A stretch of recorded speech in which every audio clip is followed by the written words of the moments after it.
We interrupt our program to bring you this important message.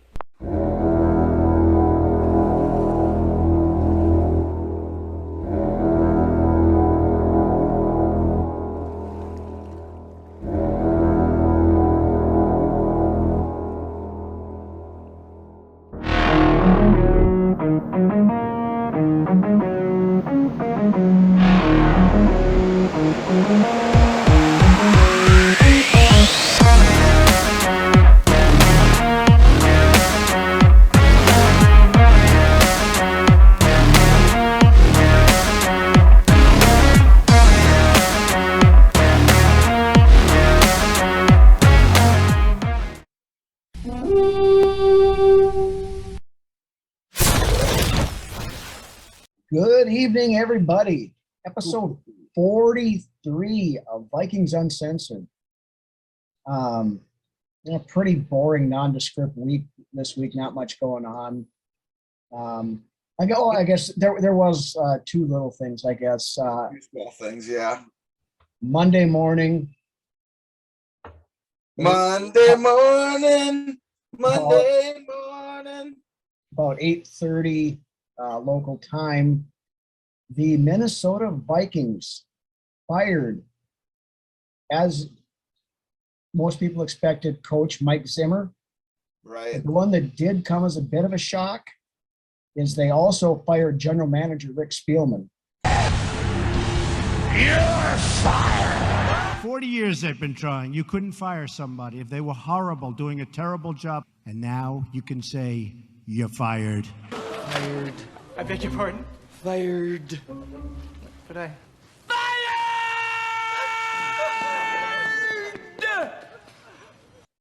Now, there had been a lot of talk. It needed to happen, though. We've been saying it. We said this is what needed. If you want to start over a brand new, you need to clean house. Yep. To change if you really want to change the culture, you did good, Mark. Mm-hmm. Now, there had been a big rumor that they actually were just going to move Rick Spielman into a different non-personnel type role. But, I think there was a lot of fans and people out there that kind of balked at that a little bit. Because you know what, though? if Rick is still in the building, there was always the chance he was still going to be the man behind the curtain, pulling the strings. I appreciate what Rick did while he was here. Honestly, he left this organization in a lot better situation than what it was when he came in here. Honestly, they left it in a better condition than what it was previously in before they got here. Him and Zim both. Yeah, Zimmer's questionable because Zimmer peaked and then it dropped back off to about where it was again. So it's probably a lot like the time. It's just like in life, man. The time, if it was gonna happen, the time was now. Yeah, absolutely. I felt like I took a shower after I heard that. I felt like it was, hey, I could go take a shower. I could feel clean. The cloud of gloom fresh is starting to lift off of the Twin Cities and Vikings country. A weight has been lifted off my shoulders. Oh my God, so much is coming out right now too. I mean, people are really nitpicking what players are saying. Yep. There was a couple of things that came out on Monday. Once the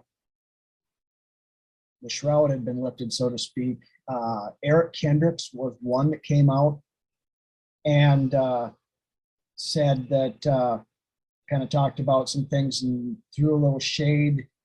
I don't know. I don't know. I watched the interview and it was a good interview, by the way. It felt really good. Like you could tell there was some raw emotion there. So, I mean, that was there. I don't know about the thing that he said at the end about what you're getting into here about the fear, the culture of fear is not the best way to run an organization. So, right. For me to answer, what the definition of a good culture, obviously, everyone's going to have their own opinions on it. winning games is a huge part of that culture because, there's a lot of stressors that come involved when you lose games and people's emotions get tied into things. But I think from an overall standpoint, a culture where communication is put at the forefront and, no matter how what your role is on the staff, you having a voice and being able to communicate, things that you think could help facilitate wins. I think just having that voice, no matter how big your role is important to listen up and take each other's opinions into account. I don't think that a fear-based organization is the way to go. That was what it was, but Yeah, but that's long been a unsubstantiated rumor about Mike Zimmer that he, was kind of an asshole to a lot of people in the building. And he obviously had his favorites as far as players go. We could all see that. Exactly what you're getting at here. One thing that really was upsetting to me was what I was hearing about what was happening to these younger guys on the team. Mm-hmm. That was what was really upsetting to me, is what some of this stuff is coming out about younger players on the team. We're building a franchise here, man. Come on.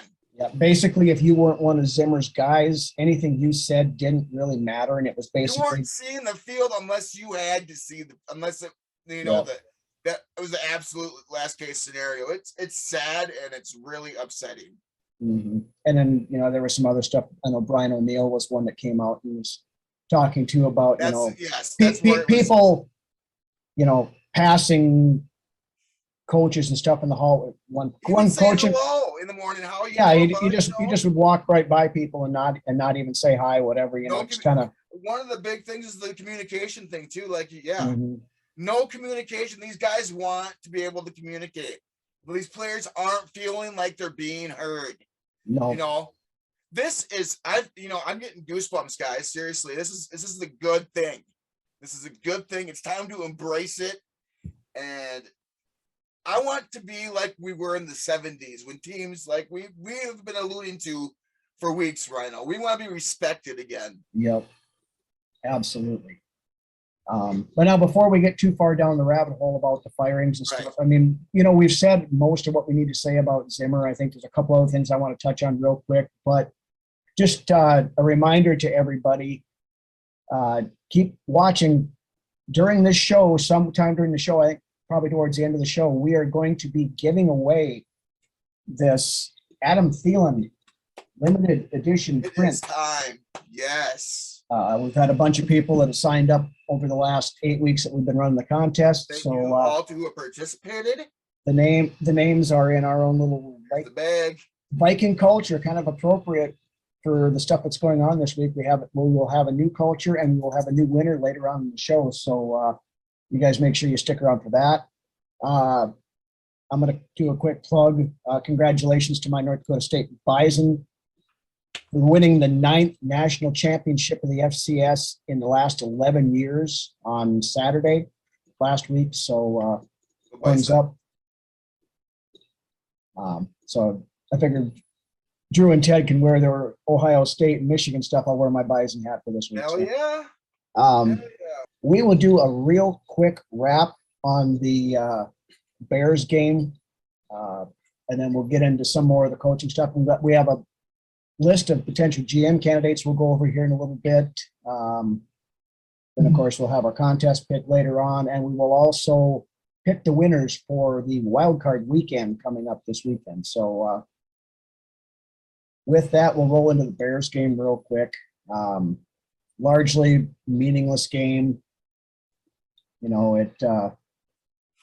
The first half, we played like it was a meaningless game. Man, before we even touch base on the game, let's just, hit base on the fact that Mond and Davis were inactive for this game. Well, and that was actually my first bullet point here. Zimmer himself couldn't help being a dick to the young guys. I mean, he even activated Zach Davidson off of the practice squad, just to inactivate him on game day. Just to scratch him on game day. I mean, seriously, where's the logic there in that? He was just that was his last middle finger to Spielman and and the organization and everybody all else. there, man. He's fucking with them. It's all mine. No, I mean, there's no mind games. He's just being an asshole. Is all it is. And I know people. There's a lot of people that are upset about this and everything else, but stuff like this. He didn't even address his team after they got fired. No, he didn't. And this is the same guy who called Bobby Petrino a gutless coward when he quit during the season as coach of Atlanta and went back to the college ranks because he didn't address his team or any of that other stuff either. I said it last week. Mike Zimmer has never once held himself accountable for anything. Anything on this team. And if he ever has, there's always this but. So it's a very flash in the pan type of moment if it is, and it's very what's the word? Insincere, I feel like if it is. It's lip service and pandering basically is all it is. It's always finger pointing, man, in my opinion with him. Yeah. But even otherwise, if it's all people that are out the field fighting for this guy, and he will throw you under the bus. Mm-hmm. The only ones he refuses to throw under the bus are guys like Anthony Barr, Harrison Smith to an extent. But guess what, bro? We're done with that around here. You're fired. But the only other, let's get into this game a little bit. Yeah, I mean, realistically, there's not a whole lot really to talk about. They did come out the second half, and the offense woke up. Amir Smith-Marset had himself a pretty good game in the second half. He was due to have a game. I mean, now here again, there's a rookie who hasn't played hardly all season, and when he gets a chance to play, he made the most of it. He ran a couple fantastic routes. Mm-hmm. A guy slipped on one of his routes when he was covering him. Slippery, man, and it's a bright future for Amir. I feel as a wideout. So I think same case as KJ Osborne at wideout too. This right. Year, I mean, realistically, as you look right now, I think if granted it's a small sample size with Marset, but we literally have 4 guys now that I feel comfortable putting out on the field as wide receivers. The pieces are here, man. Oh, I know. The pieces are here, and we've been saying this. We just need the guy. We need the chess master. We need the guy to pull the strings the right way. The leader of men that gets these guys to go out and fight hard. Yes. And to understand. Talent is here. It just needs to be tapped. And embrace listen to the team. Right. You got to feel the pulse and know what's going on. But Zimmer, the nepotism that's been going on here for years. Mm-hmm. But Zimmer himself, when you watch some of these post-game press conferences in games that we won, it would be a 3-point win, whatever. Great win today. Usually but, it's a 3-point win. Yeah, Judd Zolgad has brought this up on their show a few times. Zimmer never embraced it. You could go in there and do so much more. We're the cardiac kids. We don't make it easy, but damn it, we're winning games and this, that, and everything else. But no hurrah at all. No, but in the first thing he says is in the post game is it didn't have to be that close or whatever. Well, it's that close because of the stuff he was doing. Tough love with Zim. I don't think it's even tough love. It's just dickishness. But anyway. You know how they say Parcells is a dick? You can almost take Zim and magnify that. Parcells is Zimmer's mentor, so he learned from Parcells and got worse. But, the only other thing I really want to touch on in the game, and there's 2 people I want to call out on this one, is Justin Jefferson finished 17 yards short of setting this is his last season. Minnesota. This is Zim's last fuck you moment to Minnesota right here. He's 17 yards short of setting the single season receiving record for the team. Now, granted, there was an extra game, but still, instead of throwing the ball to Jefferson to try to get him that 17 yards, what do? We run. And then when Zimmer was asked about that after the game, he's like, I'm not concerned about records. All I care about is wins. Typical Zim.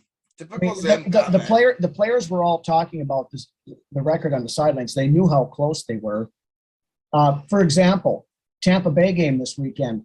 They were trying to take Tom Brady out of the game. Yeah.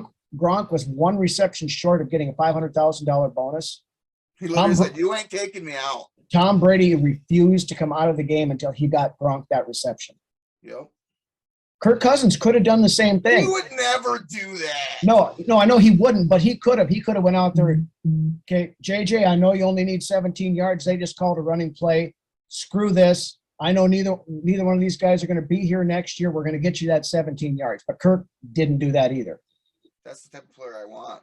Right. Somebody like a Brett Favre, like Tom Brady, like a Mahomes, any of these guys, Aaron Rodgers, as big of a dick as he is, would probably even do it for, if Devontae Adams needed one more catch or two more catches to get a record. Yeah. But there again, most of the coaches that are there too would be on board as well to get the player that little extra. It happened. I'm just, it's fantastic. I'm so ready for this to happen.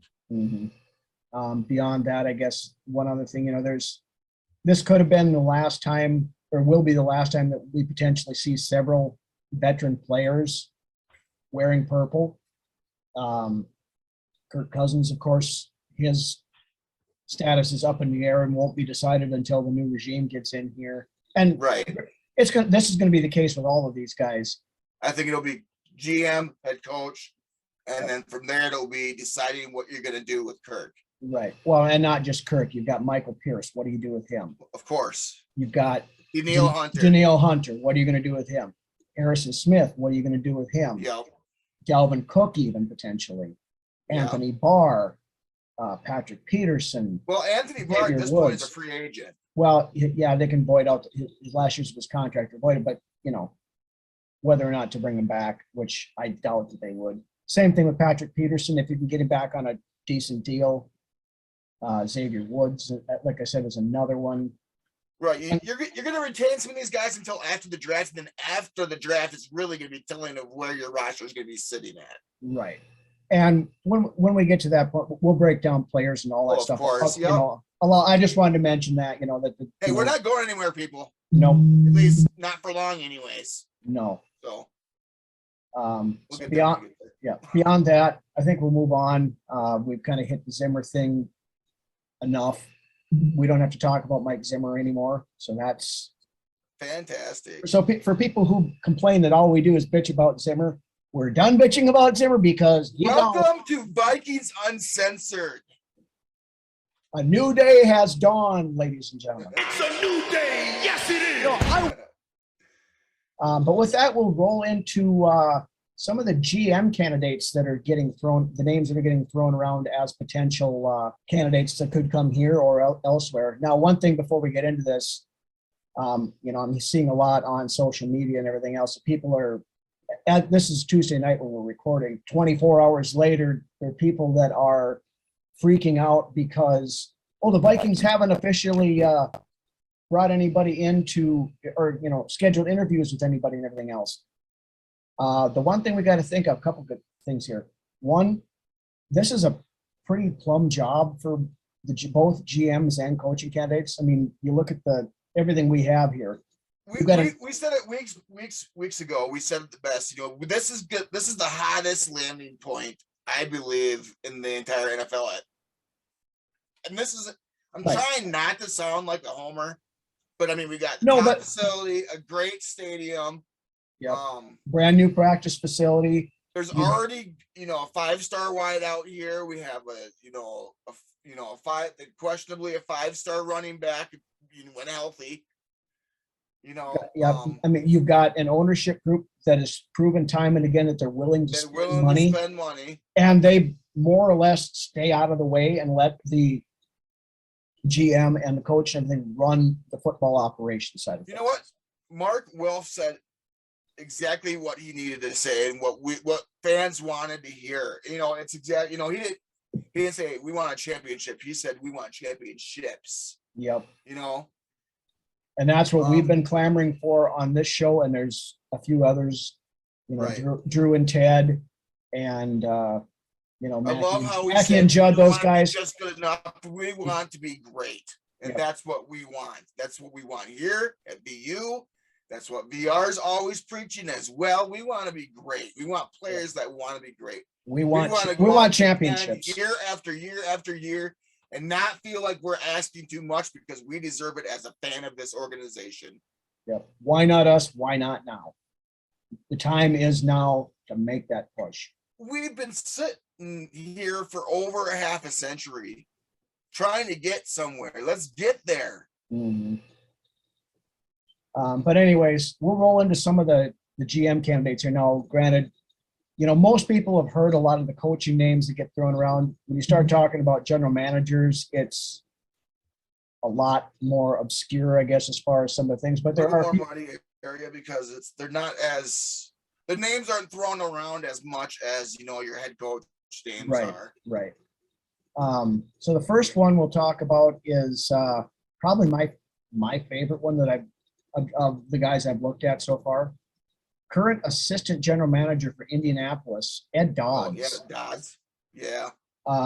You know, he's been on the Colts staff for the last few years. He's helped rebuild that team into respectability. You know what he really helped rebuild was that offensive line. That was impressive. Mm-hmm.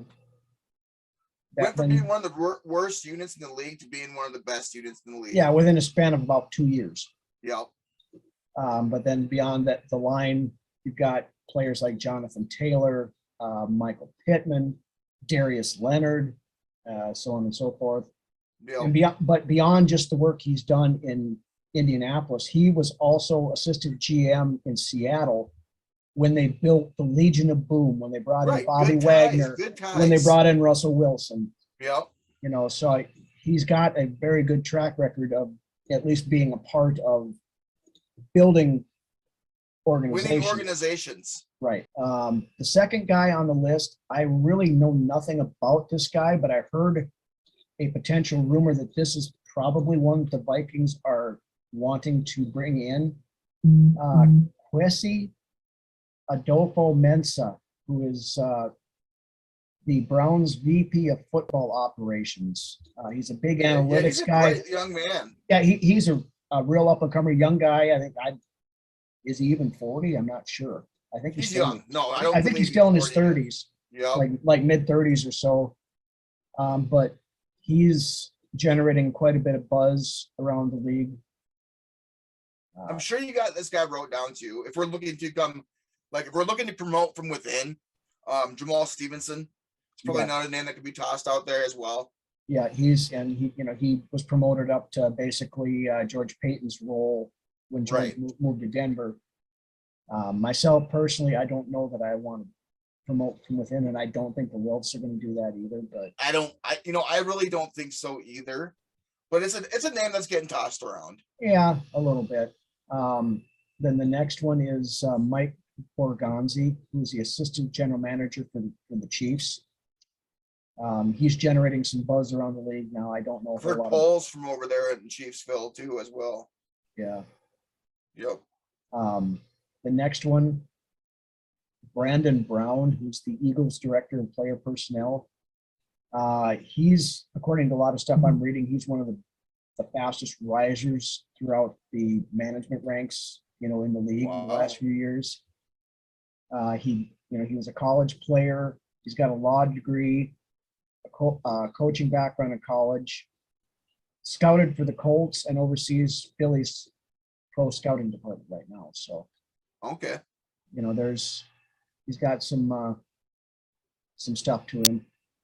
Here's another one that I hadn't really heard of until after the Spielman firing, and then this is one that all of a sudden got thrown out there quite a bit.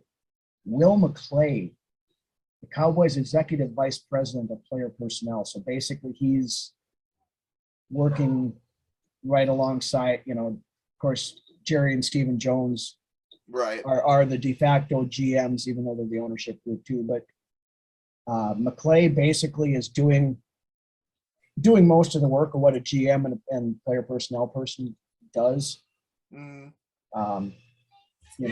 They've said he's kind of the engine behind the personnel department in Dallas as they've done the rebuild for the last couple of years. So, a couple of names that are getting tossed around, which is kind of intriguing to me. and a lot of people know these names, I would imagine. Louis Riddick of ESPN. Mm-hmm. I've heard his name out there. Yep, he's on my list. Daniel Jeremiah as well. Yeah, I've heard he's out there. I've heard him as a potential for both these GM guys jobs. have Not experience in the league before. Yep, not necessarily here, but I've heard their names bantered around as potential GM candidates this time. Also, Mayock might be available too, depending on after the season. Yeah, it's hard. I'm guessing Mayock will probably stick around. Now, they'll let Mayock actually have a chance to run, for him to actually run it instead of him just being kind of Gruden's right-hand man kind of thing. Yeah. Here's an interesting name that, and this guy was a player not all that long ago. Dan Morgan, former All-Pro linebacker for the Panthers. He was he's assistant general manager. Yeah, he was with the Buffalo Bills. He was director of player personnel for 3 years, and then moved over back to his old team, the Panthers. Yep. And he's the assistant GM there. So here's another one that's this guy is getting a ton of buzz. The next two guys are getting a ton of buzz. Joe Schoen, he's the assistant general manager for the Buffalo Bills. He is. It's funny because most of these guys I obviously have on my list as well. So right, no, but there's been a lot of buzz around the league for him, and he's been basically the right-hand man for Brandon Beane up in Buffalo, in all the stuff that they've done to build Buffalo from a perennial doormat to being a team that's pushing in the playoffs. Yeah, contender. I mean, building a contender. Yeah, so yeah. His name views watching. This one I started hearing a lot yesterday afternoon, and this guy is thought of really highly too. John Spytek, Tampa Bay Buccaneers vice president of player personnel. Okay. There's a couple of people in Buccaneers front office that are potential candidates this year, but I've been hearing a lot of stuff about him. He's got like 2 decades. There's a lot of ties to Kansas City for good candidates as well. Yeah, he's got 2 decades in the league with a previous stop in Denver as a national scout. Mm-hmm. So he's generating buzz. You've also got Thomas Dimitrov, who he built the Atlanta Falcons to that Super Bowl team they had. Scott Pioli. Yeah, again, Pioli's another one of those Belichick ones that I don't really think of too much because we all know Bill's the brains of the operation over there. You got Ryan Pauls, the executive director of player personnel over there in the Chiefs. Mm-hmm. The other one, speaking of New England, scouting consultant Elliot Wolf is getting some buzz too. Now, his dad was Ron Wolf, the longtime general manager, president. Yep. I call him over at Green Bay. Mm-hmm. So, he spent. Elliot worked for quite a few years under his dad there. He's been assistant GM in Cleveland for 2 years, and now he's been the last 2 as a scouting consultant in New England. So I can't believe how many negative fans there are out there, man. They're just like doom and gloom. They're just like, I can't believe it. Now we're gonna be bad forever. The only 2 possible options are mediocrity or dumpster or fire. Just good enough. Well, yeah. But that's the big hitters of names we've been hearing now. Likely by the time the show airs on Friday, there may be more names that have come out, and very likely the Vikings will have actually interviewed some. Now, I know Mark Wilkes said that they want to interview and hire the GM first, and then let the GM basically hire his guy as far as coaching goes. A couple of these guys that we mentioned, could potentially end up with a package deal. Brandon Brown, if you're a Doug Peterson fan, that might be somebody there that could come in as a group to work together. For everybody who is on the Kellen Moore train, Will McClay, I would guess, if we brought him in, Moore would be really high on his list of coaching candidates. Ryno, I like Kellen Moore. but in my opinion, does he have the to be a head coach, you have to have an edge to you too. Yeah. Does he have that edge yet? I think he could use a little bit more seasoning, in my opinion, as a coordinator. I mean, I think he's a bright young man, and I do like what I see, but I'm not sure if the time is right yet for the guy. And I don't know either, but that being said, I would venture to guess he's going to get a job this year, whether he's ready or not. He will, and maybe I hope he proves me wrong. I hope the kid does. Well, unless it's against one of our right. I don't want him to go to Chicago and proving that he can do it. Right. I look at Kellen Moore and I see golly gee whiz, golly gee willikers. If we just had a good team here, that'd be swell. That's how I feel when I look at Kellen Moore. But who knows? Yeah. Anyways, continuing on. All right, and then the two other ones really that would potentially have their own coaches that would come along with them from their current team. Again, Joe Schoen from Buffalo, very potentially could bring Brian Daboll with him. Yep. And then, of course, Spytek from the Buccaneers.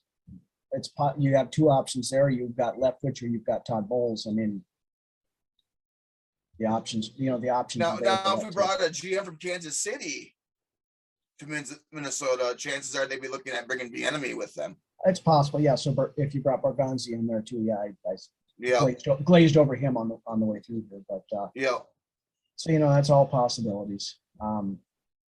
Like I said, by Friday we very likely will know more, and I would guess we'll probably have some people coming in by this time. Now, I did hear a rumor. We talked about the coaching candidates last week, but I did hear a rumor that the Vikings have asked to interview Doug Peterson. Right. It's just getting the ball started. I mean, he's also interviewing with Chicago. He's interviewing with Jacksonville, a few other places. Yeah. But you want to move quick, but you want to know what you want in a guy. You just don't. You don't go on impulse. You do your know-how and your wherewithal, and you want to be swift, but you want to be smart. Yeah, but here again, with the especially with the coaching now, and I'm not sure how the rules work as far as front office staff. If you can hire them before their season's over, because like a coordinator, you can't hire them officially until their team is done playing. Right. So realistically, most of the head coaching candidates, that we would be looking at that are current coordinators are all in the playoffs anyway. Right. Some of them will fall by the wayside this weekend, of course, with the super weekend of wild cards. So that will open some stuff up. But if you have a GM in mind by then you can start making these decisions going forward. Technically, like you mentioned before, you'd like to have your GM in here before you get your head coach in here. Yeah, I don't. Then your GM can have the input on who you're going to get as a head coach. Yeah, and I don't think you want to go the other way around, because then if things go south, the GM can always say, "Well, he wasn't my guy; he was already here," kind of a thing. Exactly, it's a scapegoat. You want, and we had that problem with Zimmer and Spielman for the last few years. They weren't on the same page. I was just going to say, you want your head coach and your GM on the same page. It's like a marriage, in my opinion. Honestly. Yeah, a lot of it is. Yeah, it really is. But you want those buying your groceries is basically what it is. Yeah, you want those guys working together. Okay, the coach needs it, knows what he needs. The GM is willing to get what he needs for him. They're working together. They're not butting heads working. But if you're Zimmer, you just let your groceries get stale on the sidelines. Zimmer just orders the same pack of ramen noodles every week, and that's all. That's all he eats. He doesn't need to go buy anything different. He just eats the same thing until you got to scrape the mold off the side, basically. I'm just waiting for, and it's gonna happen. Write this down. It's gonna happen. And I know Drew said this too. Some of these young players that haven't got the chance, that the rightful chance, they're going to come out and they're going to shine. Yeah. And guess who's going to be sitting back, being like, "This is all me." You know, Spielman and Zimmer are going to be beating their chest, being like, "Yeah, that was my team." But in reality, no. You had the keys to the car, but you took the car and ran into a brick wall. Mm-hmm. We're going to give the keys to somebody else to drive this nice Ferrari. Right. And honestly, I'm guessing both of those guys, if they want jobs this year, are going to get them. I've already heard rumors that if Dan Quinn leaves in Dallas, that Mike Zimmer is high on the list for defensive coordinators there. Wouldn't surprise me one bit. I could just see Jerry salivating right now. Is the big old swing, and he's waiting to kick Quinn out to get Zim in here. Mm-hmm. You know, I mean, in Dallas, excuse me. Right. And Spielman wouldn't surprise me one bit if he ended up in Detroit working with his brother. Yeah, that wouldn't surprise me. Because Chris Spielman has a lot of pull in the Detroit Lions organization. So yeah, he does. You know, it wouldn't surprise me one bit to see Rick end up there. And I mean, it's possible he could end up someplace else too. I mean, like you said, everything, he did some good things here as well. And it just, he also had a fair amount of misses, and his biggest things were not being able to build a competent line. Kirk Cousins and giving him a guaranteed contract. Yeah, but, and we'll talk about Kirk in the upcoming weeks, because it doesn't do any good to speculate about it now until we know who the new coach and GM is. Until we got a handle on where we're going to go. Right. So, beyond that, I guess, is there any more candidates or anything that you've got on your list that we didn't cover? Right now, honestly, this is just what I'm feeling. It's a little bit different day to day, but I go out, I do my digging. I'm really hoping we can get Leftwich in here. Yeah. That, in my opinion, is probably the best guy I think we could get. He's right at the top of the list for me. I mean, I'm just, like I said, I think there's going to be a few guys in this crop of coaches that are available that are going to be decent. I mean, or great. Hopefully we'll find the great. We don't want decent. We want great. Right.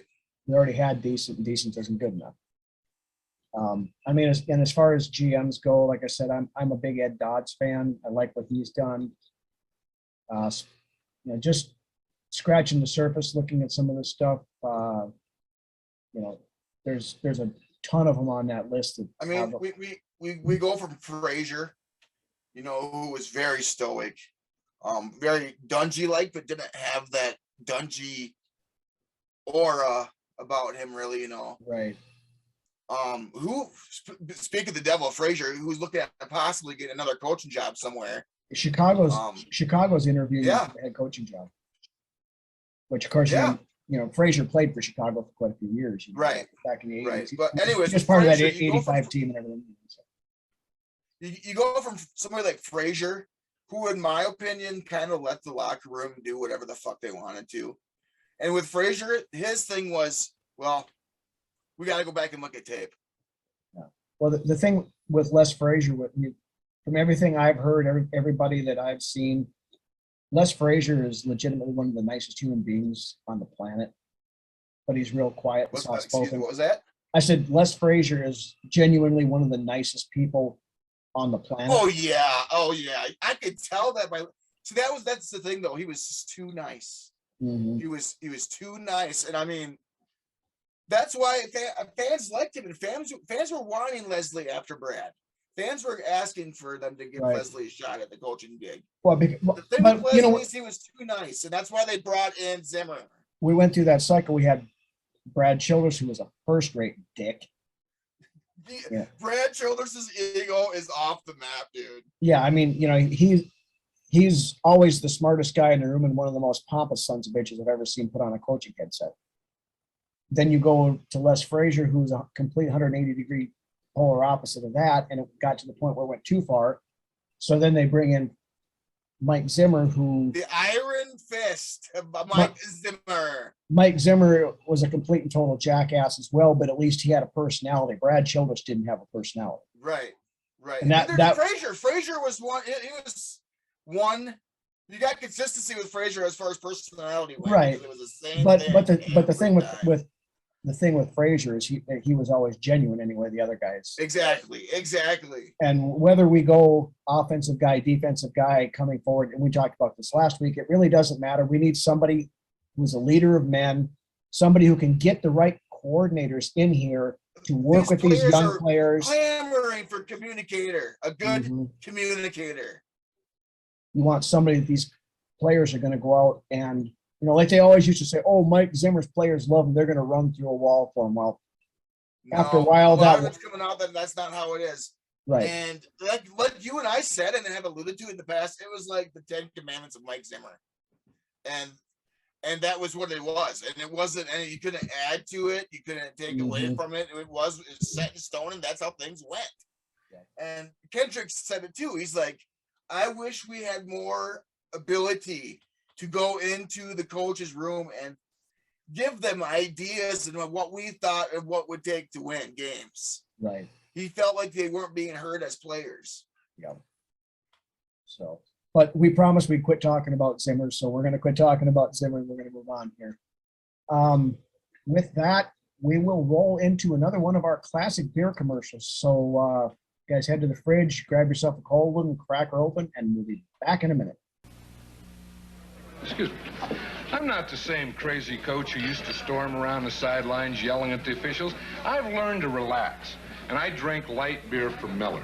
Do you know that light's got a third less calories than a regular beer? And listen to this. Light doesn't fill me up. Besides that, light tastes fantastic. Oh, sure, there are a lot of other beers around, and you can drink any one you want. But let me tell you this. Light beer from Miller. Everything you always wanted in a beer, and less. As I was saying, I don't care what anybody else... All right, we are back. And now the moment you guys have all been waiting for. Again, want to thank everybody who has subscribed and signed up over the last 8 weeks. But now it is time to pull out the Viking culture bag. I'm excited, man. The new culture for the new team. Well, same team, but new people running it. Yo. We have all the names of everybody who has signed up in here. So give us a nice good shake. And we will reach in. We are going to pull this out. Congratulations to our buddy Drew Bunting. You are the winner. Oh my God. The Drewster wins the What Adam a Thielen week. Print. Drew is hey. He deserves it, man. Absolutely. He deserves the spoils, man. He's always giving.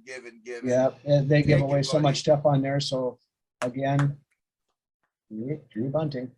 Congratulations, Hell yeah, Drewster. Drew. It's all yours, man. I'll get in touch with you offline and get, I'm pretty sure I got your address, but I'll get it again if I need it. And we will get this on its way to you. Congratulations. Congratulations. All right. So with that, we're going to move in now. The Wild card weekend, baby. Yes, it's a super wild card weekend. Yeah, that we're not involved in, but all right. Once again, we have 6 games. Now, last year, they split it up 3 Saturday and 3 Sunday. Now it's 2, 3, and then they have a Monday night game, I believe. Oh, cool. So the first game of Wild Card Weekend on Saturday is the Las Vegas Raiders traveling to Cincinnati to take on the Bengals. What a miracle story for those Raiders, man. Yeah, well. Wow. And there's a little funny story. I'm guessing for everybody who watched that Chargers-Raiders game on Sunday, if that game way to end. If that game had ended in a tie, both of those teams would have made it in, and Pittsburgh would have been left out in the cold. And then when they got down in overtime and they were moving down, Brian Staley, for some ungodly reason, called a timeout with 4 seconds left in overtime. And when he did that, Las Vegas was content to kneel on it, go for and take the tie, and both go in. But when he did that, they said, screw it. What a poetic story, man. Yeah. When he called the timeout, they said, screw it, and kicked the field goal and won. And there was video of Austin Eckler and one of the Raiders players talking afterwards, and Eckler asked me, so were you guys going to kneel? And they said, yeah. So Staley cost his team a playoff spot with that. But anyway, so the Raiders are in and they travel to Cincinnati. Who do you think's got that one, Lance? Man, what a good story build up for this game. I thought to myself, I'm excited for Cincinnati. I'm excited for both these franchises, honestly. They're both a breath of fresh air as far as the playoffs go. So it's nice to see these teams in. Mm-hmm. Too bad they're against each other because one of these guys has got to go. Obviously, you win and you know you're in, and you move on, and you lose and you go home. Cincinnati's gonna take this one. You know, the Raiders. It's the Raiders. They got lucky. They got in. I'm happy they got in. I love the story.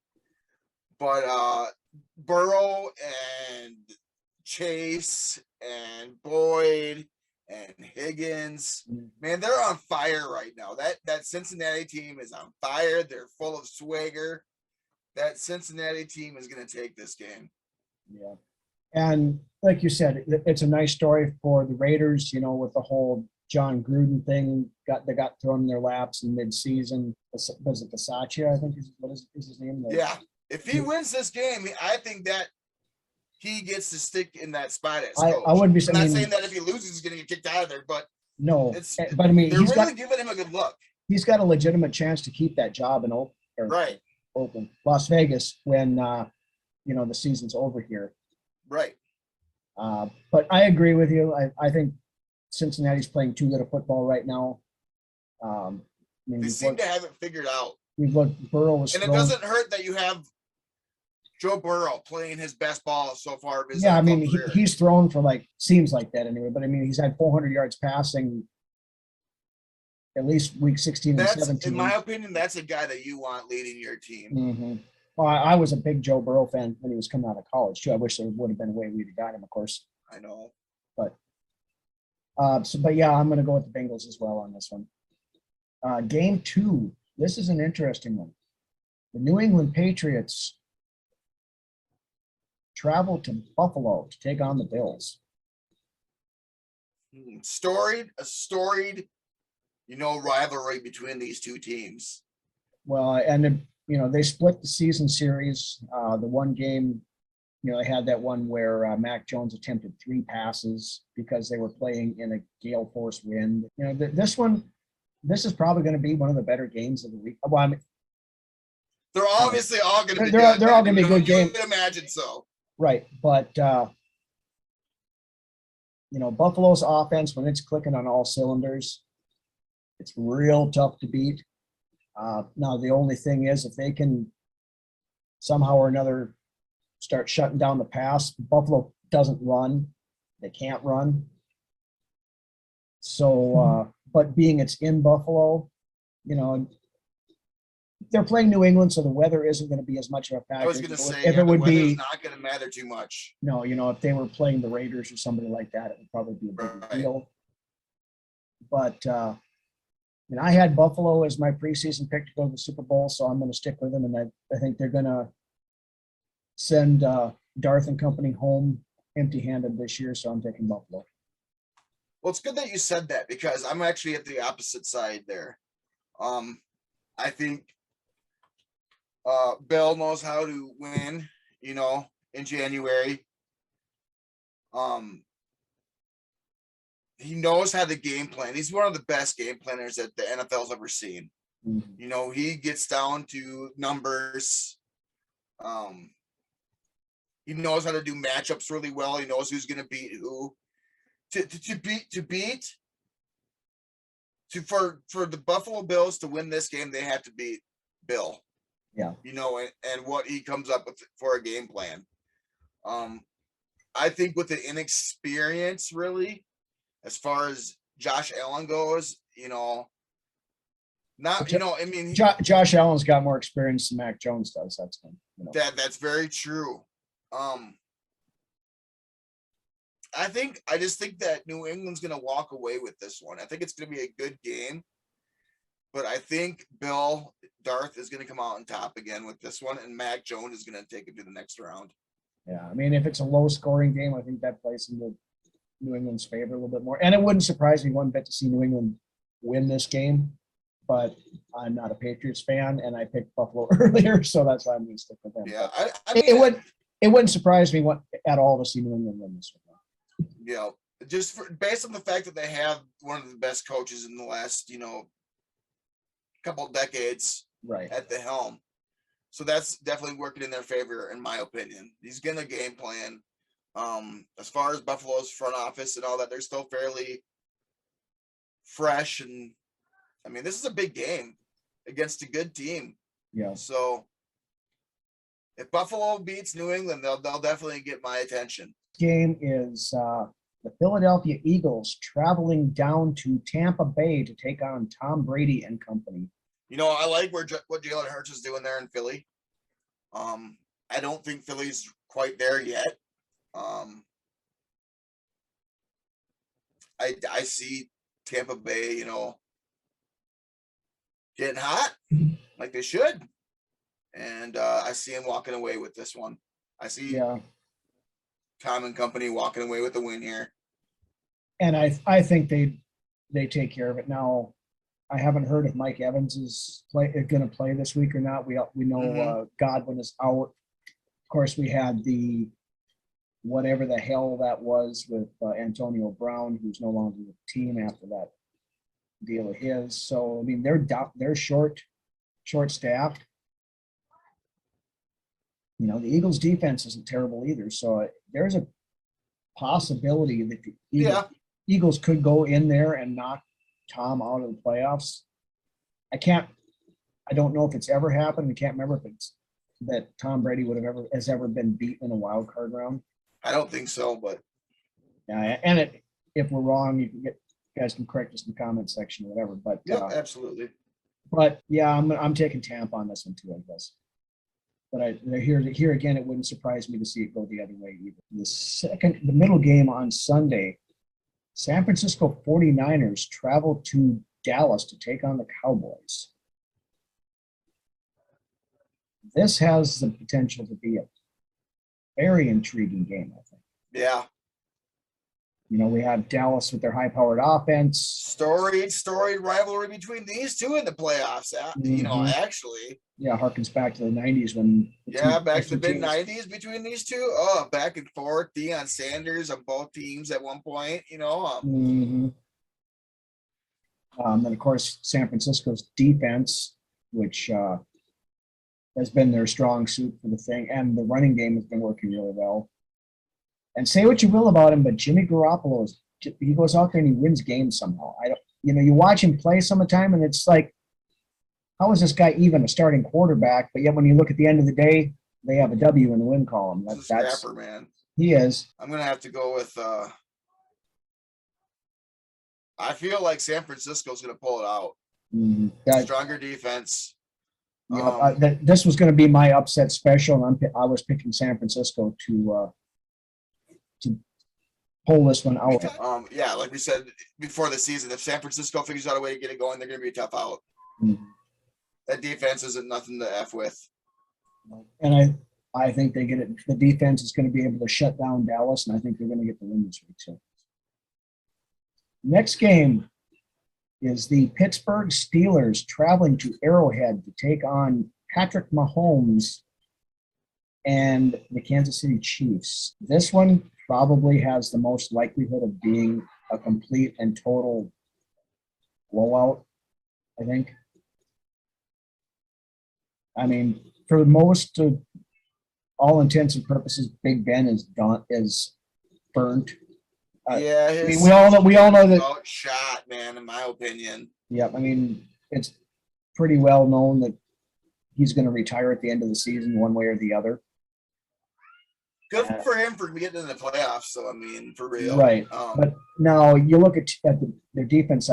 You've got T.J. Watt there, who's an absolute animal. Bush. Yep. Their defense is tough, and they potentially can give Kansas City's offense some fits.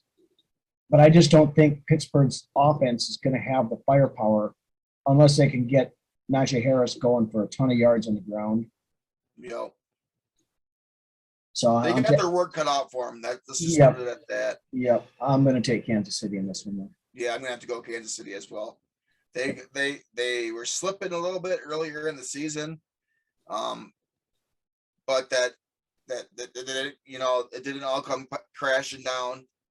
They stuck it out, and I think, you know, it's a good team. It's gonna be a tough outing for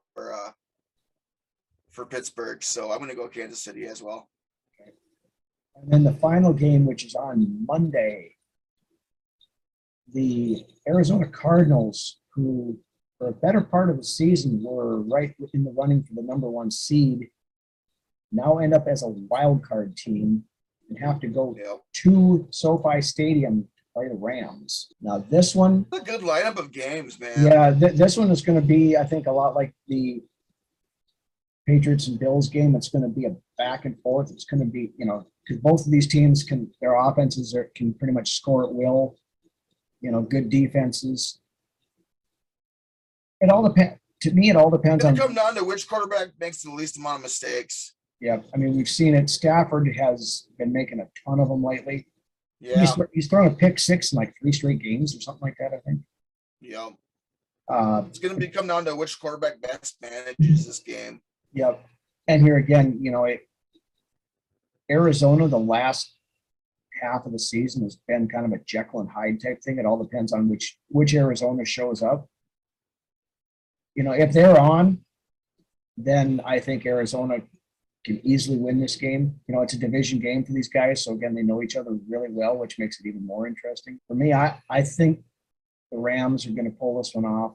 I'm going to agree with you there. I'm going to go Rams too. They've been there before.